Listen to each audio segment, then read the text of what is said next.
Today we're talking about picking your YWAM location. If you are thinking about doing a discipleship training school or DTS with YWAM or Youth with a Mission, this is the video for you. Watch this video before you make a final decision on your location. You've decided to do a DTS, but where you might have been on the website and discovered there are literally thousands of places that you can go and do a DTS, well over 1,000. And I've heard some bad stories from some friends with YWAM. YWAM is not one organization that everybody kind of reports to the same CEO. It's actually all different organizations that are connected as a movement by value, by a common set of story and approach. And the Discipleship Training School is probably the closest and strongest connection between all these different locations. So what is a DTS? Let's talk about that for a minute. It's a 6-month school. It starts with a lecture phase where you learn about God, learn about yourself, and then there's an outreach phase. And this 6-month school or 5.5-month school is the entryway into YWAM. If you want to be a full-time missionary, you have to start by doing a discipleship training school, even if you have training or experience elsewhere. But it's also the perfect thing to do if you are looking for something for a gap year to do between high school and college, or if you just want to grow closer to God, take some time and go and do a discipleship training school. It is incredible, and it can be a doorway into so many things, more than just missions. It could be a doorway into God's calling on your life. You learn how to hear God speak. I highly recommend it, but you've already decided. That's why you clicked on this video. Let's talk about how you pick a location. I've got some questions that I've been putting together, some tips and some insights, hopefully that will help you not only make a better decision about where you go, but will also help you understand what to expect. And YWAM is a diverse organization and the locations vary greatly. And I'm going to highlight some of the biggest differences that have stuck out to me after 5 years of being in YWAM and being in 2 locations and seeing half a dozen, probably almost 10 locations at this point. If you're a YWAMer and I missed something in the video, let me know down in the comments what advice or suggestions you have. But I want to give you kind of an insight in this video into how YWAM operates and how it varies from base to base. I have 3 questions that I suggest you research on ywam.org or on the website for that location. And then 3 questions that I suggest you ask when you get on a phone call with someone from that location. But after I give you these 6 questions, I'm going to give you some tips, including tips that could help you save some money or change how much you pay for your YWAM DTS. So stick around to the end of the video to see that. I've also got a couple of extra bonus questions that I'm going to give you guys. If you're here and you're new to the channel, my name's Phil Dosa. Welcome.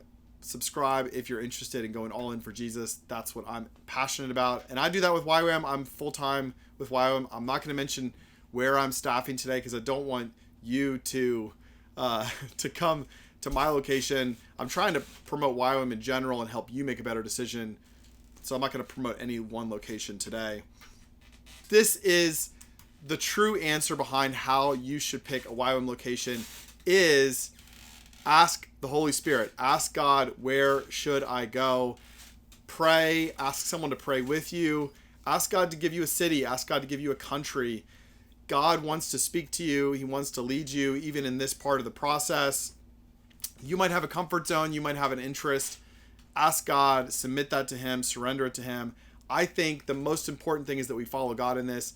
But as we follow God, I don't think that it's wrong of us to have good information. One, we know what God's talking to us about. We can get all the information we need so that God can speak to us even in regards to that information, what to pay attention to, what not to. Also, it's good to know what to expect because YWAM, you might have heard a story from a friend about YWAM and then your experience with YWAM might be quite different. And that could be frustrating to you or disappointing to you, even if what you're experiencing is actually still amazing or really good. And that could all be fixed if you just shift some expectations.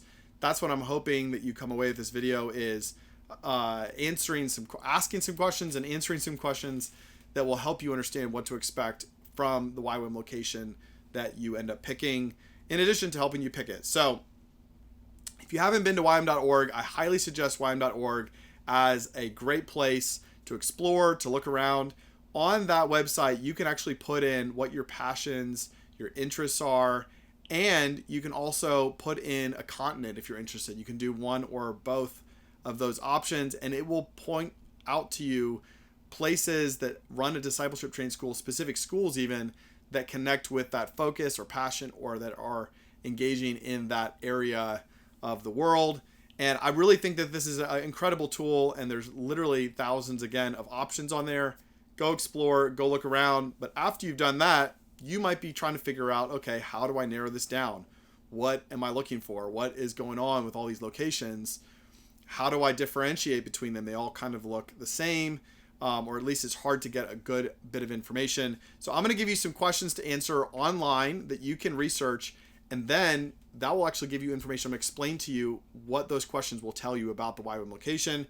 Number one question, is this YWAM location in the city or in the country, urban or rural? The classic question. Is it a campus with multiple buildings, with a fence around it, or is it a building, an apartment complex, or even a house? What does that mean?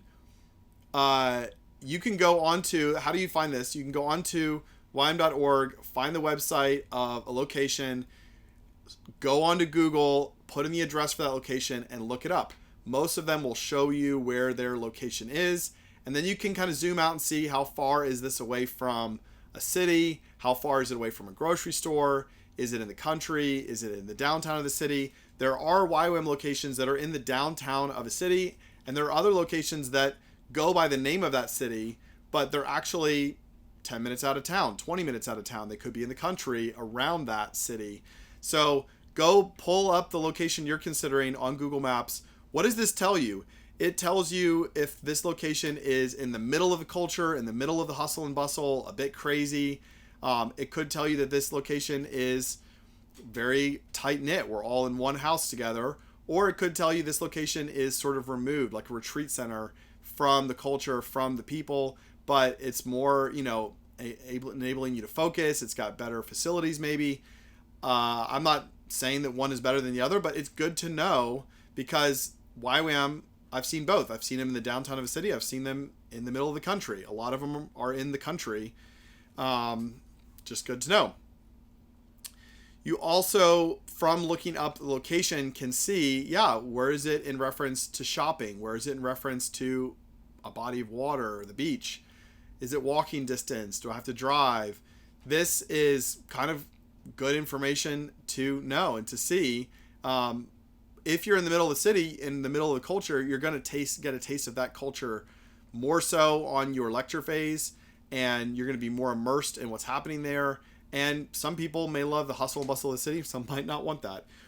Another question that you can research typically on the website is, when was this location founded?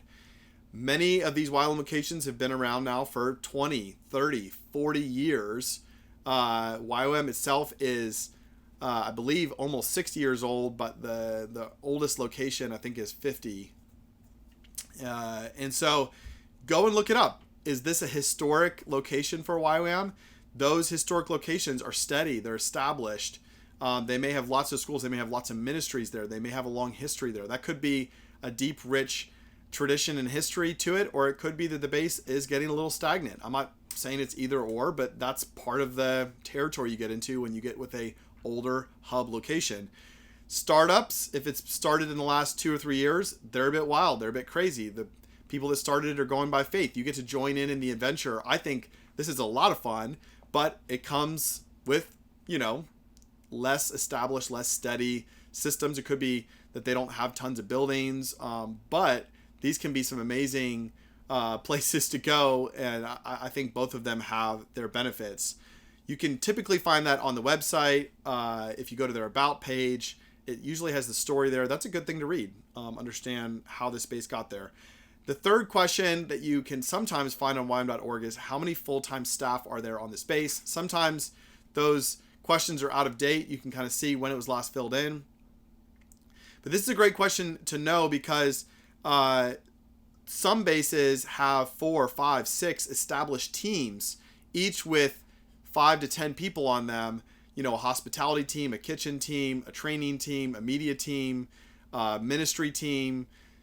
There are so many people on some locations, and they're doing all kinds of things, and they're taking care of that location. That is good to know. It gives you insight into, there's a lot more people here, there's a lot more happening here. Again, it's more established. If there's some locations maybe don't have their number listed on ywam.org, they might not have it listed because it might be just a few people. Some locations have 4 or 5 staff, or 10 or 20 staff. And these locations are oftentimes, again, these adventure locations with a few people doing lots of different jobs. They're not defined. One person's on media, one person's in the kitchen. The media person might be also the kitchen person. And again, this is a lot of fun. It's a lot happening in front of you when you show up there, and you get to know people, they get to know you. And there's also a lot more for you to do. There's a lot to do on every location, but you might actually find the need right there in front of you, which again might be exciting to you or might be overwhelming to you. Once you do that, once you do some research online, I highly suggest that you get on the phone with someone from this location. How do you do that? A lot of locations, again, might be distracted with running the school or with doing an outreach. They might be in the middle of trying to redo their website. You never know what's going on. So sometimes you can email them and they'll email you back and you can set up a time. One of the best ways to get their attention is actually to apply for the school. And you might think, I don't know if I want to go to this one or not. Giving an application to them will help them understand that you are seriously looking at the school, and it will potentially get you quicker into that loop of talking to someone. If you're able to, ask to talk to someone who is a staff with the DTS. Fill in that application and get on the phone with someone. Once you're on the phone, here are some questions that I suggest you ask. Number 1, how many schools has the leader of the discipleship training school staffed? And the schools run sometimes once a year, depending on the location. Sometimes they run as often as 4 times a year from one location. So if you're thinking September, then say, who's the September leader for this year? And then ask, how many schools have they staffed? How many DTSs have they staffed? The reason this is a good question is because this is their first time staffing, maybe their second time staffing a school.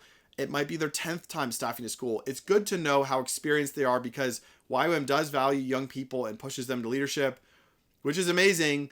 But it's good to know because some locations, they don't have a million staff to pick from, and maybe their school leader left and they have to fill in with somebody else. And it's good for you to know that this may be a transition year for that school, and that may play into your decision, or at least into your expectations.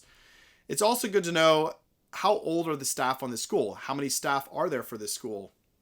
Knowing the ages will help you, again, have a better expectation and understanding of what you're going into. DTS is really not about the school leader or the staff teaching you all kinds of things. There's guest teachers that do that. They're the ones organizing your school and working through pastoral issues, walking with you through this journey. So they don't have to be incredibly experienced, but it's good to know, especially if you're not 18 years old, if you're 22, 24 years old, you might be in for a school that is staffed by some 20-year-olds that are younger than you. God can use that. It's amazing, but it might be good to know. The question number 5, the second one I'd ask if you get on the phone with someone is, what locations do you go to regularly on outreach? Is there a ministry focus for the base? Are they committed in any way to a local or to a foreign mission? Sometimes the outreach location is a location that they go to regularly, that they visit on a annual basis, or sometimes even more often than that. And by asking this question, if you ask them, where will I go on outreach? They'll probably tell you that you'll pray on the DTS. Some are deciding before the school starts. Some you find out once the school has started.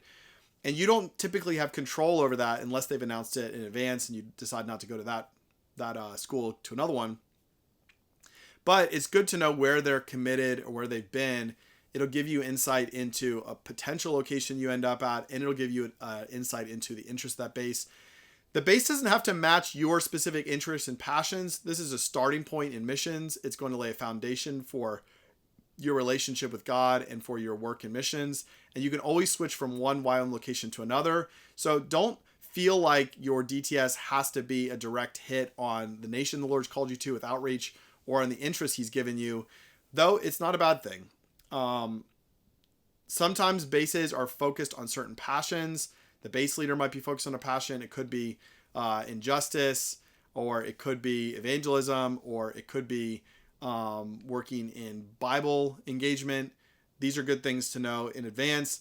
I suggest not starting with telling them what you're passionate about. First, ask them what they're passionate about, because not that YWAM bases are deceptive, but anything you're interested in will connect in some way to what they're saying. And I don't want you to falsely believe that because they're excited about what you're excited about, that means that this location is the perfect location for you in connection to that interest. Again, I don't think you need to go to a location just because they're a direct hit on your interest, but a lot of times they're excited and they want you to come do the school there, and they're excited to talk about your passion with you.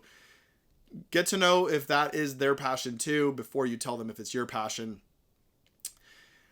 The last question that I would suggest you ask on the phone before I get to the bonus questions, the bonus tips are about to come up, is what is the typical school size for the largest and smallest quarters? Most schools run largest in September and smallest in April, but it's good to know how big they are. And you might think, I'm going to go to the September school, and then you find out it's the biggest and you want to go to a smaller version. I think sometimes 12 students is like the perfect size for the student experience, but you can also get a lot of benefit. The larger schools typically have better speakers. They have a better budget to fly more speakers in.